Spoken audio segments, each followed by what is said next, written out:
I fucking despise Elvis, but Bruce is my favorite actor, so Bubba Hotep gets an A just for Bruce.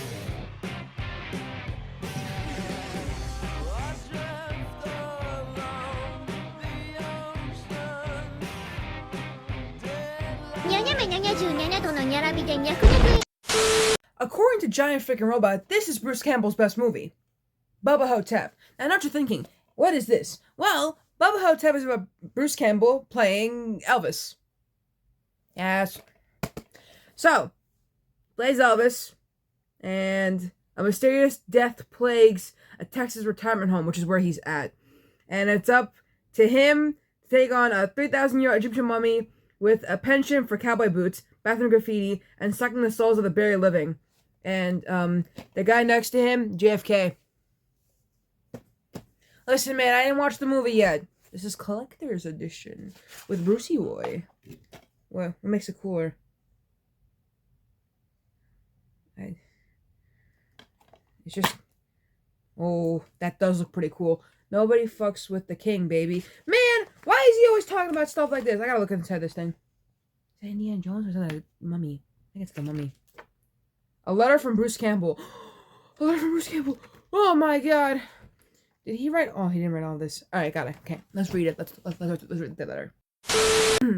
When I first read Bubba Hotep, I was fairly flabbergasted. I'd been in a bunch of weird movies already, playing weird roles, but this script about two aging icons battling a mummy in an East Texas rest home was the weirdest I've ever read. I told Don Costarelli that I was very interested, but Bubba remained in limbo until Don could wrangle the financing. I brought it up to my agent and manager, and their response was, let's just say, tepid. Don had proposed making this low budget, no release, weird-ass film in January, the beginning of what is known as pilot season, a 3-month blitz where a lot of actors get cast in new TV shows. Agents and managers tend to be very pushy during this opportune time of the year, so rather than getting into a pissing contest, I pressed them for a day when they would let me make this movie in peace. April 11th was deemed the end of pilot season, so that became Bubba's unofficial start date. To play Elvis pushing 70, I spent a month in a rest home in Nacogdoches, Texas, interviewing Elvis's old friends by phone and poring over his movies, concert footage, and documentaries. Actually, I didn't do any of that. You see, I knew that shit was lying.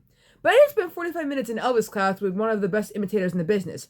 I would have devoted more time, but that's how long it took for him to give up on me. Look, man, you're never gonna get it, he said. Just do your thing. Rejected from the king of Elvis impersonators was pretty hard to take, but fortunately there wasn't much booty shaking in the script. Elvis was mostly an old guy with a bad trip. Well, I don't like Elvis, Bruce. The next key element to secure was the makeup situation. I couldn't practice Elvis to death, but it would all be for naught if I didn't look anything like the guy. Melanie Mel Tucker, as key effects makeup artist, was a great addition to the crew. How long is this letter, bro? Let's just look inside. I'm so done. Deep in the heart of Texas. Deep in the heart of darkness. Bruh. Alright, I don't understand why the mummy's a cowboy. Alright, I don't get it. Oh my god. Look at freaking Bruce, bro. I can't. Who drew that? Man. It's crazy. Alright, they even has audio commentary. I don't watch movies with audio commentary, by the way. I kind of, if anyone should be doing the talking, it should be me, bro. I'm kidding. I'm kidding, bro. Now here's what Giant Freaking Robot has to say. Alright. We all know that Elvis died in 1977, but Bubba Hotep gives us an alternate take on what actually happened to the king of rock and roll. We learn through narration that Elvis became tired of the demands of fame and the rock and roll lifestyle that came along with it. In an effort to live out the rest of his life in peace obscurity, Elvis switched identities with an Elvis impersonator named Sebastian Hoff, who took his place in the limelight as the real Elvis. Now this seems like a great arrangement at first. On one hand, Hoff gets to live out his wildest rockstar dreams as the real Elvis, and Elvis gets to make a modest living playing his own songs, disguised as Hoff, disguised as Elvis, but in a reduced capacity. However, things get complicated when Hoff's excessive lifestyle causes him to die in 1977, and the only documentation that proves Elvis's true identity was destroyed in a propane explosion. Oh. Because of this kerfuffle, we find the real Elvis residing in shady West retirement home under the identity of Sebastian Hoff after breaking his hip, and none of the orderlies believe his story. Oh.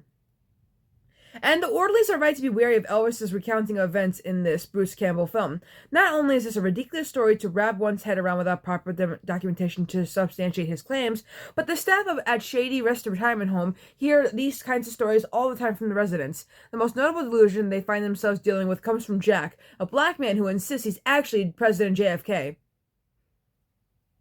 But now that we've given you the premise, we now need to introduce the conflict that shows itself in the form of an ancient Egyptian mummy who feasts on the souls of the residents of Shady Rest Retirement Home in this Bruce Campbell film. Elvis refers to the monster as some sort of Bubba Hotep in regard to the mummy's cowboy getup.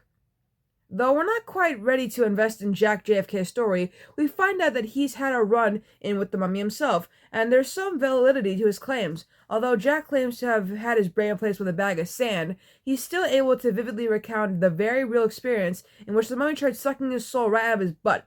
He claims that a human soul can be sucked out of any major first, but since this is a Bruce Campbell film we're talking about, we're not surprised about this form of posterior treatment.